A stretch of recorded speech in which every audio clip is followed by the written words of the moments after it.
At ito naman ang Conan International Airport.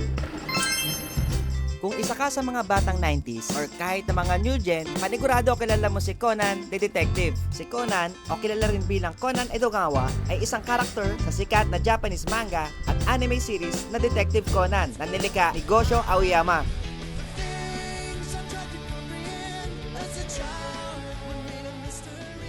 Isang araw pinasyalan natin ang Gosho Aoyama Manga Factory na makikita sa Tohaku District, Tottori, Japan. Dito tayo ngayon sa Conan Eki, ang bayan ni Conan. Conan the Detective. At dahil sobrang layo nga ng inabot ng manga na ito na naisalin sa 20 lingwahe at kabilang na nga rito ang Pilipinas, naisipan ng munisipalidad ng bayan na ito na magbigay pugay sa original author ng manga series na to, si Gosho Aoyama. May Conan Bus, may Conan Train, may Conan Station, at naglaan pa sila ng buong street para lamang kay Conan, ang batang detective. At ngayon, andito tayo ngayon sa Conan Street.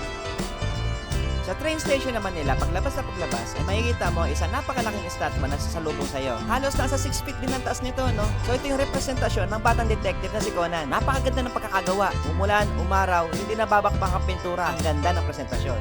Grabe. Sa hindi kalayuan ng train station ay meron din sikat na bridge dito. More on din sa karakter ni Conan.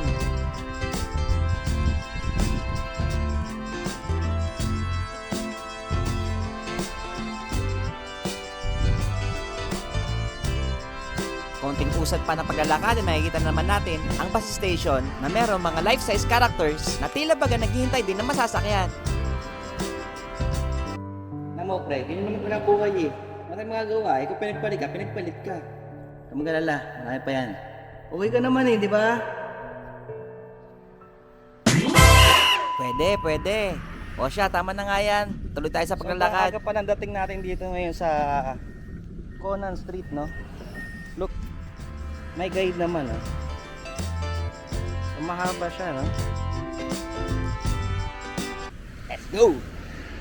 Dito, meron na sa complete guide sa buong station, buong area na pupuntahan nyo.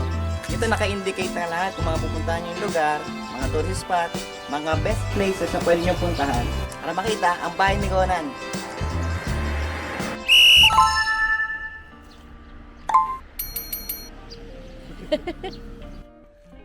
Ano yan?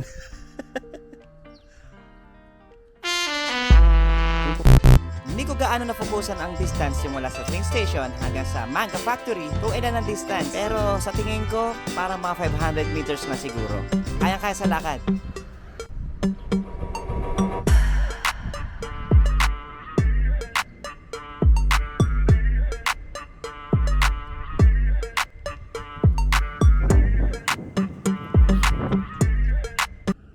Mega Mall po, magkano?